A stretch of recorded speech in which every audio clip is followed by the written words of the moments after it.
En tant que sportif, la vérité, et il faut savoir y faire face, c'est qu'on se blesse plus que les gens sédentaires. En tout cas, dans le cadre de notre pratique sportive.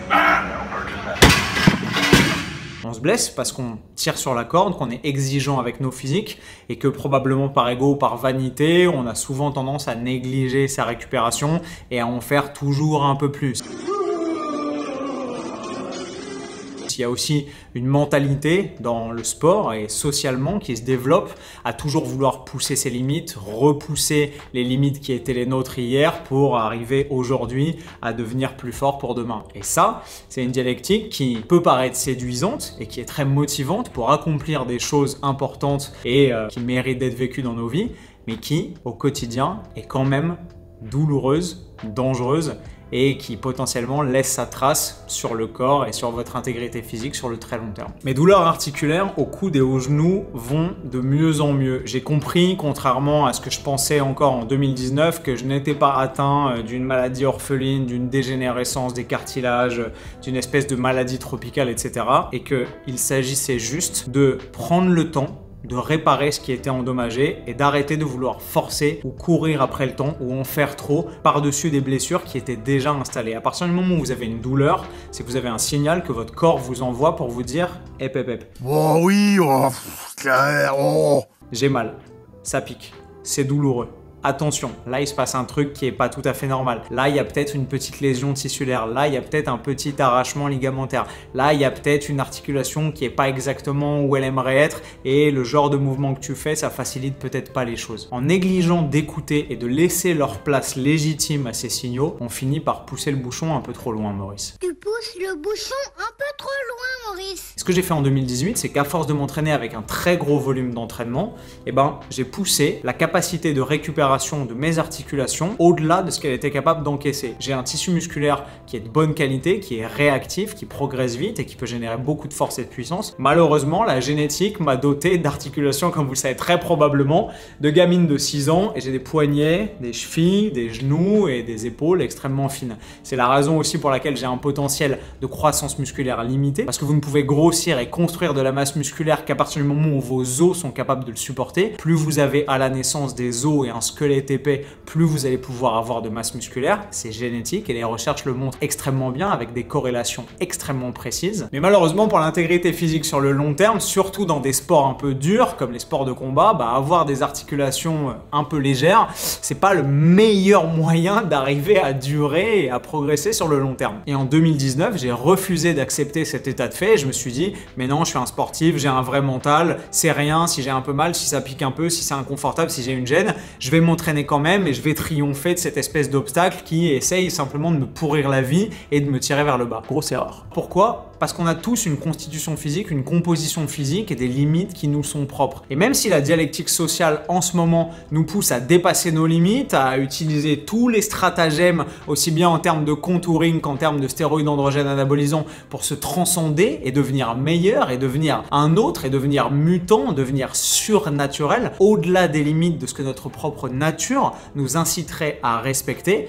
et quand on le fait sans prendre de produits, forcément on s'expose à pas mal de déconvenues. Et du coup j'ai souffert en 2018 et en 2019, non pas d'une dégénérescence tissulaire ou d'une maladie orpheline, mais simplement de blessures de surutilisation de mes cartilages et de mes tissus conjonctifs autour des genoux et des coudes. Une fois que j'ai réussi à comprendre ça en 2020, j'ai compris qu'il fallait que je lève le pied, j'ai compris qu'il fallait que je différencie un peu ma pratique, qu'au lieu de faire de la musculation avec les mêmes schémas de recrutement moteur et à peu près les mêmes schémas de mouvement 6 ou 7 fois par semaine, il fallait que je diversifie un peu ma pratique sportive, que je pouvais tout à fait être heureux en passant de 7 séances de muscu par semaine à 3 ou 4 séances de muscu par semaine, en incluant d'autres types d'activités physiques dans mon quotidien, en faisant de la boxe notamment, en courant, en faisant du vélo, en nageant, en faisant un peu plus d'étirements, en faisant du yoga, en me remettant à l'apnée. Vous êtes le seul maître de votre vaisseau et vous avez en main toutes les cartes pour continuer à être heureux, quels que soient les obstacles. Et je vous fais cette vidéo aujourd'hui parce que à chaque petite nouvelle blessure qui repointe le bout de son nez, j'ai toujours, et vous êtes probablement pareil,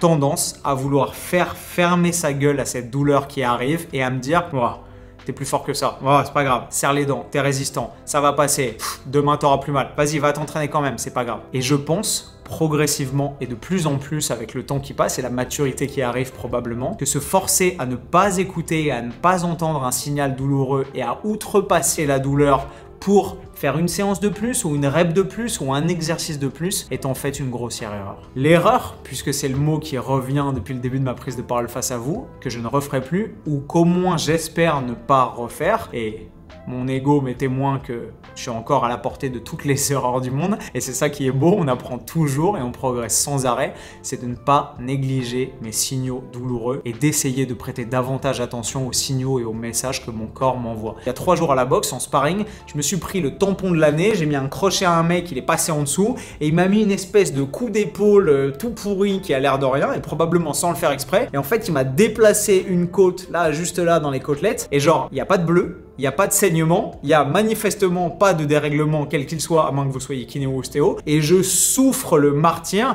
j'arrive pas à me lever, à m'incliner, à me redresser, etc. Quelle a été ma première réaction? Oh, si je m'entraîne pas, je vais tourner en rond, je vais prendre du gras, je vais stresser, ouais, je vais aller à la salle et je vais essayer de faire des pompes.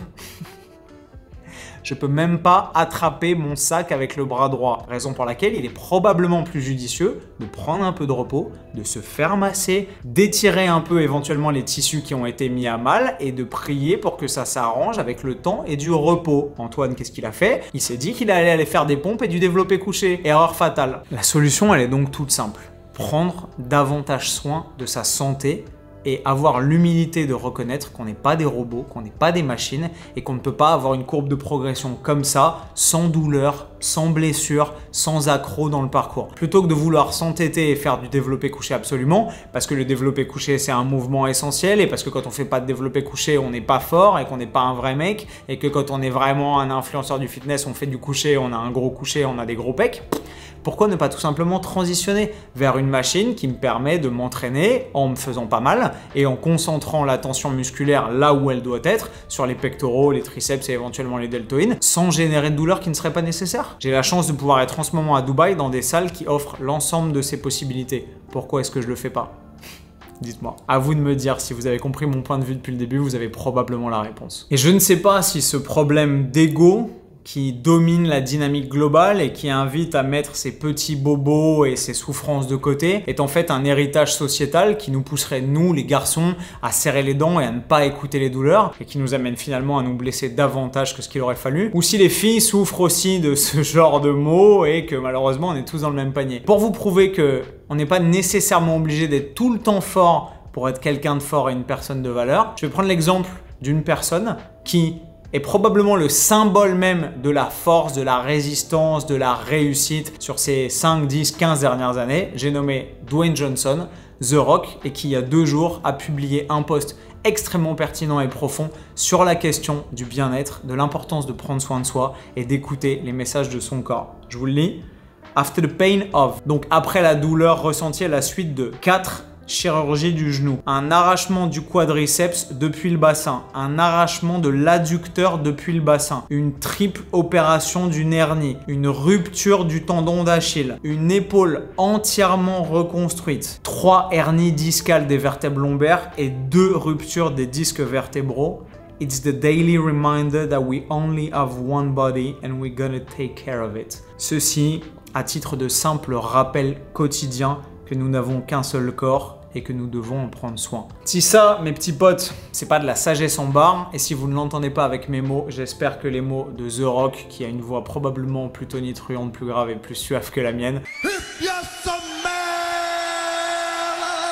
parviendront à vous convaincre de la nécessité de prendre soin de soi et de ne pas négliger l'ensemble des messages que votre corps vous envoie. Je pense qu'on aura déjà fait un grand pas en avant. Le programme, il est tout simple. Je pense que je vais me faire masser dorénavant toutes les semaines, pas des massages de bien-être, bien que ça pourrait être l'objectif, mais des massages sportifs un peu pour aller rentrer dans les tissus conjonctifs et voir où il y a des problèmes et les sentir, les analyser, les détecter et les résoudre avant qu'ils s'aggravent et donnent ce genre de blessure où je peux même pas enlever ma casquette avec le bras droit parce que je peux plus le lever. Quand je suis à Paris, je vais retourner me faire masser chez mes potes de Pôle Récup, notamment où Johan m'avait fait un massage sportif du feu de Dieu. Alors sur le coup, c'est relativement âpre, c'est assez douloureux et vous pouvez moduler moduler évidemment l'intensité du massage. Après, je me sentais infiniment bien, mais sur le coup, ça pique. Et quand je vais être en voyage et en déplacement, comme ici à Dubaï, et bah, je vais me débrouiller pour trouver des praticiens compétents qui vont venir me masser. J'ai trouvé ici une masseuse qui s'appelle Lisa, qui est philippine, qui est un amour de compétences, de gentillesse et de bienveillance, qui a évidemment identifié bizarrement ma douleur et mon défaut de mobilité au niveau de l'épaule droite 3 jours avant que je me prenne un tampon en sparring et que je finisse avec une épaule de goéland qui peut pas marcher. Mais vous l'avez compris, s'écouter, prendre soin de soi et ne pas forcer la machine à aller à un rythme auquel elle n'a pas envie d'aller. Oui, les grosses traces rouges que j'ai dans le dos sur la miniature de la vidéo viennent de ce massage avec Johan qui m'a fait tester l'Hijama ou le cupping, une pratique sur laquelle j'ai un peu de doute en termes de fondement scientifique parce qu'on n'a pas beaucoup de biscuits dessus. Après, c'est une technique qui a des années de validation empirique dans des cultures un peu éloignées de la nôtre et en termes logiques, vous avez une zone qui récupère pas bien, qui est un peu contrainte, peut-être qu'elle est mal irriguée, ramener un peu plus de sang et donc d'oxygénation et donc de nutriments dans cette zone-là et favoriser les échanges gazeux, les échanges sanguins et peut-être les échanges lymphatiques. Ça a du sens. L'application paraît un peu barbare. Je vous assure qu'après les regards que vous avez quand vous êtes à la salle et que vous avez le dos comme une pizza et que vous ressemblez à Bowser et qu'on vous repère à 10 mètres au milieu d'une foule de 30 personnes, c'est assez rigolo. Mais en pratique, pourquoi pas? Et pourquoi pas surtout avoir l'humilité d'accepter qu'on ne sait pas tout et que c'est pas parce qu'on a 31 ans et qu'on est spécialisé en sciences de l'entraînement et de la nutrition, on a toutes les réponses à l'ensemble des questions que la vie nous pose. C'est pas vrai, c'est pas le cas et ça ne le sera jamais. Et j'avoue être aujourd'hui un peu plus ouvert à des techniques qui ont peut-être un peu moins de fondement scientifique ou un peu moins de véracité dans les recherches et qui, par curiosité, peuvent peut-être apporter un tout petit peu de bien-être, ne serait-ce que placebo. Voilà en partie ma nouvelle dynamique. J'espère que cette vidéo vous aura été utile à vous rendre compte de l'impérieux besoin de prendre soin de vous ici et là. Je peux pas le lever plus haut, l'équation est toujours la même. Comme d'habitude mes soldats, si cette vidéo vous a plu et qu'elle vous a été utile, éclatez-moi les pouces bleus juste en dessous et dites-moi en commentaire ce que vous aimeriez voir à l'avenir et je vous retrouve dans une prochaine vidéo avec le sourire plus fort de ce côté-là, ça va, et plus fit. Bam! Backlash written on me, card rubbing on a glass bowl. I've been balling. Free my ladies in the counter now. I'm already out, already on the countdown. I'ma set it right. Got the backlash written.